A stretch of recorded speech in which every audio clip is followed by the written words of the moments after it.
We're with another episode of the Heat Check podcast.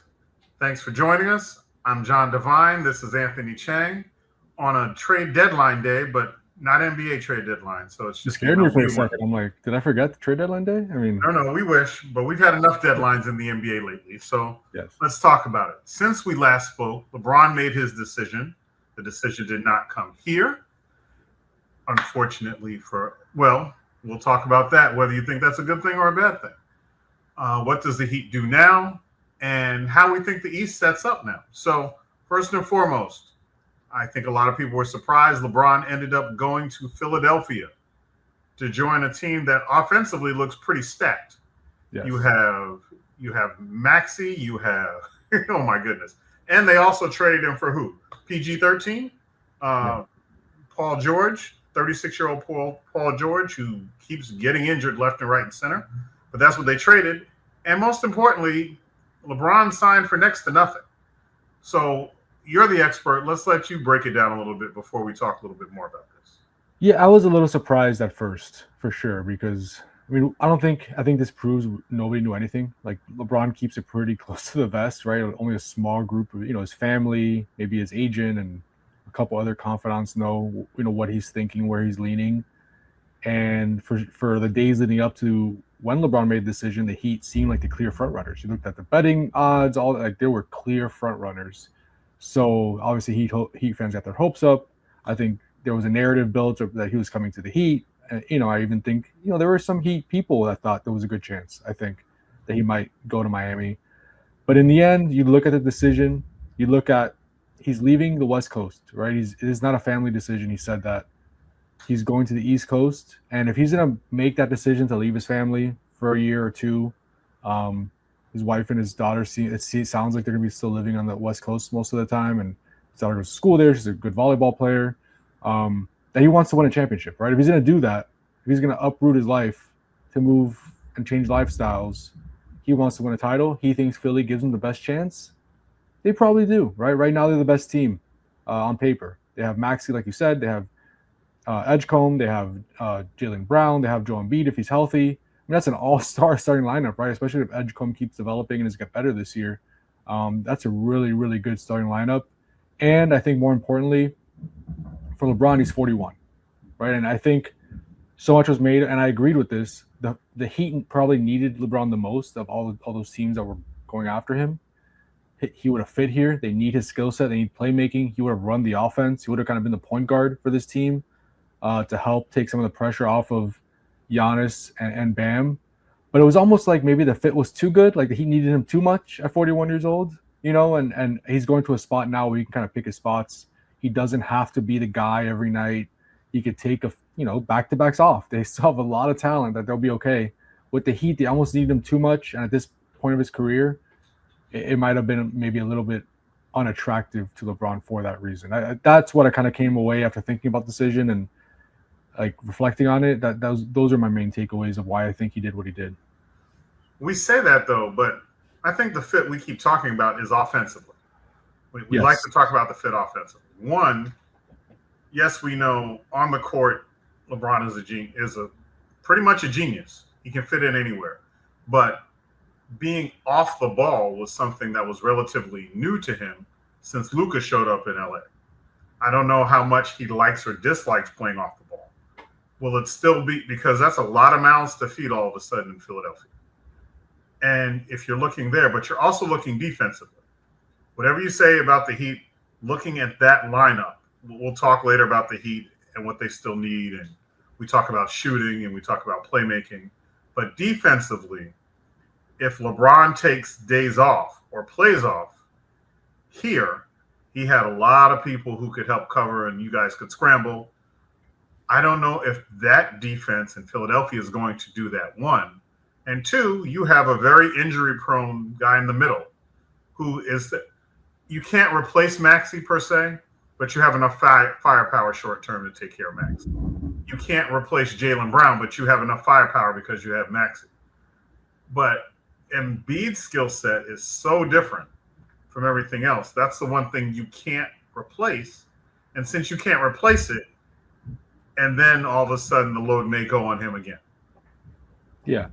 No, it's. I mean, that's the Philly situation, and Rich Paul said this. There was no perfect destination, right? Every option had its flaws, and that's the big flaw with Philadelphia. Is like it looks good on paper, but that's a lot of high usage players. How is that going to work? It's going to take time to work it out. It probably is. It's probably we've seen that in Miami when they had the big three, right? It took a few weeks, a few months, even a year, a whole season to kind of figure out the hierarchy, what who you were going to go to late in games and what situations. Joel Embiid's health, he's never healthy. He missed a lot of playoff games. I think the hope is obviously, I think he's shed some weight. He's in better shape this year. The hope is that translates to better health. But that is a huge question mark. I think the Sixers could be still a really good regular season team without Embiid, but they're not going to win a title if Embiid's not healthy. I think we all agree on that, right? So, yeah, this could depend on can Joel Embiid stay healthy. That's going to, that might dictate whether this is a good decision for LeBron, and nobody knows. If you go by recent history, he's probably not going to be healthy late in the season, right? Because he usually isn't. But the hope is that this, maybe it's different this year. They have more guys they could go to. They don't have to rely on Joel Embiid as much. Maybe they give him more scheduled time off.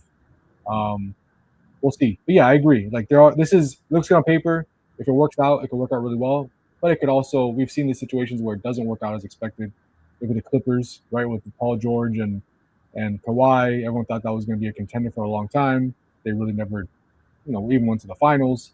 We don't know how this is going to work out, but on paper it looks good.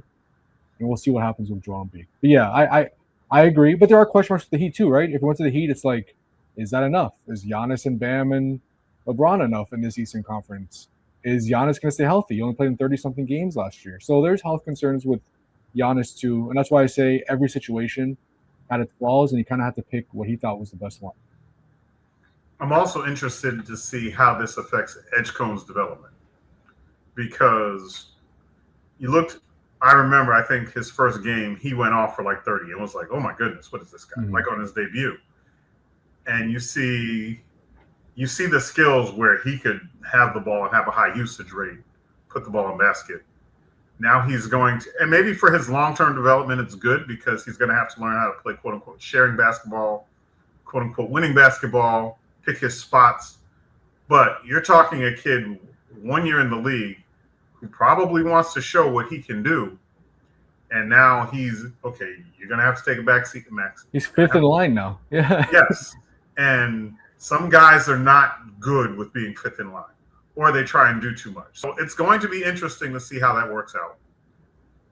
Look, I don't have a crystal ball. I couldn't tell you how that's going to work. Now, the other thing is, do we anoint Philadelphia the best team of the East?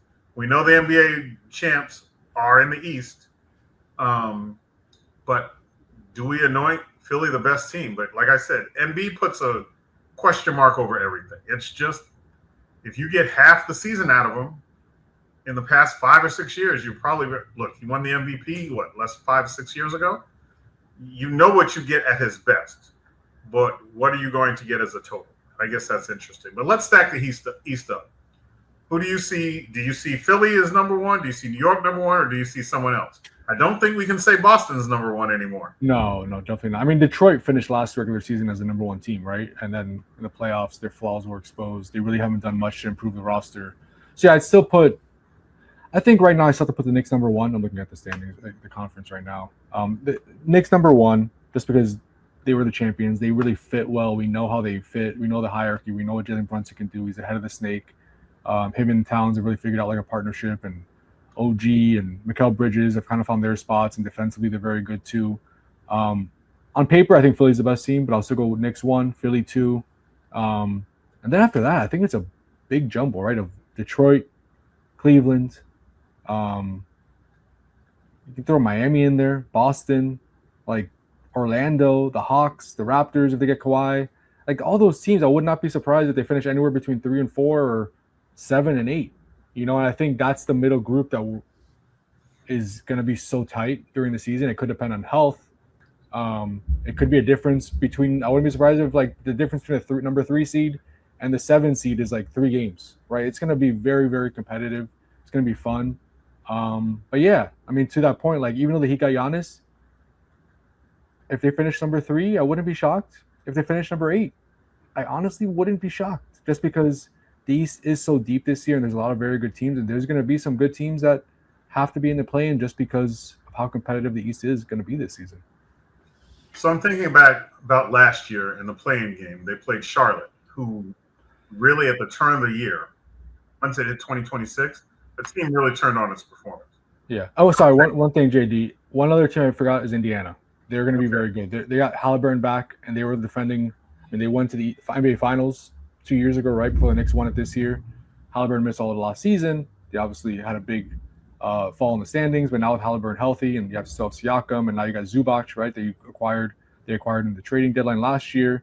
They're going to be very good. So they're in that group too. So add another team to that list. Well, you were answering a question before I got to ask it. So sorry. Thanks. Maybe we'll ask the guy to rewind it and then fit this in.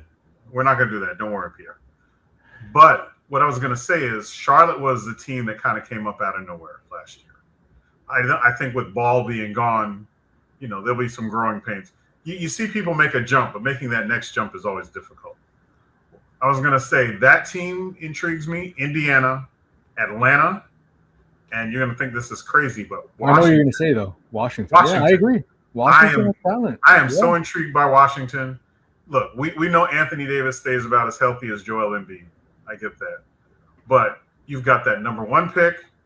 You've got Alex Sarr, who was a number 2 pick, who I think he's not going to be like your go-to scorer, which you don't need because this year's number 1 pick is going to be that kind of go-to scorer. You have your point guard who came from Atlanta, who likes to think he's Steph and will shoot 35-footers. He won't do it as effectively. But I think there's enough talent there that they are not fighting for the number 1 pick even before they change the rules around on how you do it. Definitely. And there's an upswing for once. No, definitely. And I know we don't care about divisions anymore in the NBA, but the Heat's division, Atlanta, good. Orlando, good. Charlotte, on the rise and still good. Even though they lost LaMelo, they still have all the talent. The Heat, obviously, we know about the Heat with Giannis and Bam. And then Washington, I mean, there are no – like usually you're like, you have 4 cupcake games against Washington or Charlotte that you could fall back on, and those are going to be some easy – those are – I mean, would any of those teams, maybe Washington, you'd be a little surprised if they won a division, but not really. Like any of those teams could win a division. I think the Heat are slight favorites now. But again, that's going to depend on Giannis' health, who else they get to complete the roster. That is a very competitive, tough division. And that just kind of shows you it's a representation of just how deep this Eastern Conference is and how tight it's going to be. I think they are slight favorites, but I think we'll use a boxing analogy. Styles make fights. Mm-hmm. And what happens is you're going to have matchups for the Heat, even as they're getting settled in, that's going to be problematic for them. I mean, Charlotte was always an issue for him anyway last year. It's just because the way everything matches up together, it's like, oh man. Like I said, Washington intrigues me because it's such a wild card. If Debanza hits the ground running, it's like, okay, who's going to cover him? And if he does, then who's going to cover Trae Young? Yes, I know, Davion Mitchell's nickname is Off Night, but we're talking over 48 minutes. They're not going to cover each other 48 minutes. You have Sarr crashing the boards, which you have 2 big guys in Miami who are going to cover that. But at some point, there are only so many bodies that are going to go around. And I look forward to seeing how that turns out. As people who are based here, we always want the tie to go to the home team. But I'd like to see how it goes. You can say the same thing with Atlanta. Atlanta made great strides last year after getting rid of Trae Young. They also got rid of Kuminga. We don't know where he's going to show up yet. We're talking Indiana. Let's see. Zubac is a wild card for them. I mean, they ended up giving up their number 1 pick in this year's draft to get him. And then you bring Halliburton back. It's going to be a very interesting East Coast. And the Eastern Conference, look, you can divide East and West, and we understand that there are 2 great big behemoths in the West Coast sitting there in OKC and San Antonio. And oh, my God, who's going to play them? The good news is the finals, you only have to play them in 1 series. Right. You handle your East, but the East is going to be a dogfight. I think it's got more depth than it's had in years. And Definitely. Yeah, that's good. It's gonna be a fun season, as Bam has said multiple times in the past week during his appearances. That he's looking forward to it. It's gonna be competitive.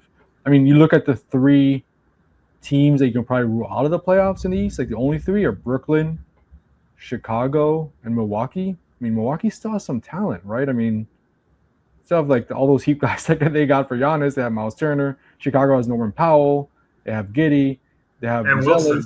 They got Wilson. So like Yeah, you could kind of. Those are like probably the three teams you would say if you have to pick three that might not make the postseason, but it's not terrible teams, right? So it's going to be really interesting. I think a really interesting year, not only because the Heat have Giannis and it's going to be a different type of season for the Heat with a different type of team, new look roster, but just the whole East dynamic. I don't know what to expect. Like it's going to be. Usually you can kind of slot teams pretty like for the top 4, top 5 pretty easily, but this year you really can't do that. So LeBron is out. We know that. He's up in Philly, probably flying back and forth by helicopter from New York to go to fly into Philly for practices and games. Because who cares about the environment anyway, right? But the next thing we go to is, okay, what's next for the Heat? I know a couple big names that are on their mind are DeMar DeRozan, which we always hear about constantly, and Klay Thompson. Both would have usefulness here, but they're imperfect fits. But we know that. But how would you slot them into what they provide for the Heat? I think Klay is rightfully the Heat's priority at this point. And it's strange because Klay Thompson is still under contract with Dallas Mavericks. So it's not, he's not even a free agent at this point. He's not available. The Mavericks actually look like they want to trade him, which makes sense because they want to get something in return instead of losing him for nothing. But eventually a buyout could be a possibility for Klay, right? If they see that there's no market for him, or if there's no good return, in that type of trade, maybe they do agree to buy out Klay, save $7 million, and the Heat makes up that difference by giving the remaining $7 million they have from their exception to Klay, kind of make them whole there. And Klay isn't the player he once was. I think we all know that, right? He was a all-star, all-NBA caliber player in his prime.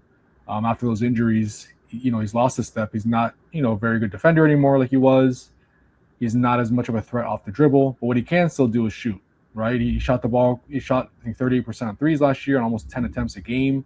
The Heat needs that.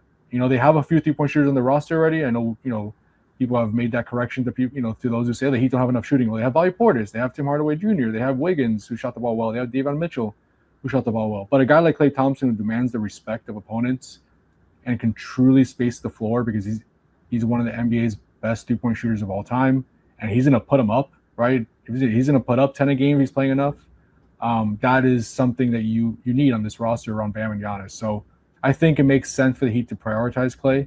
After Klay, yeah, I think the fits are imperfect. Like, I don't know if DeRozan fits. He's a mid-range shooter. He operates kind of from similar spots as Bam and Giannis. He might get in the way. I think probably DeMar is probably a better player than Klay at this point overall, but I just don't think the fit is there. So if you're going to use your exception on one guy and you're pretty confident that Klay could become available, I think you wait for Klay because what's the rush, right? It's you still have 2 months until training camp. And then after that, yeah, it's Bradley Beal, which the Heat have had conversations with his agent and in recent weeks. If he accepts a minimum deal, maybe, right? There's a lot of question marks with Bradley Beal because of his injuries. He wasn't very good when he was available last year. Can he stay healthy? Those are all questions with Bradley Beal. But yeah, if there is upside there, right? He has talent. He's a scorer. He need that. He can shoot. And then Zach LaVine is another name that's come up. Another guy that he would fit really well. If he was available, he might be in my, if I was the Heat, he might be the guy to go after even over Klay. He's a scorer, still relative, in his prime, not, past his prime. He can shoot. He can, be in the perimeter, be that perimeter scorer that he needs around Bam and Giannis. But again, he's under contract with Sacramento too on a $49 million salary. So you don't really see buyouts with that big of a salary. Waiving and stretching him, yes, that's an option for the Kings, but they don't really need to shed salary. So why extend that commitment of money another couple years? Why just bite the bullet now, get him off the books, right? Or maybe you could trade him at the deadline as a big expiring contract. So as much as I think Zach LaVine would be a good fit for the Heat, I just don't think it's realistic for those reasons. I hear all this I hear all the names mentioned, and I'm thinking about it. But also, one of the reasons they wanted LeBron to come here was his playmaking ability. None of these guys we've mentioned are playmakers. So where does the Heat go for playmaking? I understand Spo revamped the offense, and there's less dribble handoffs, but you still need a playmaker somewhere in there. Who is it going to? Are we talking? And I understand that there have been triple doubles coming from Bam and Giannis, but where does it come from?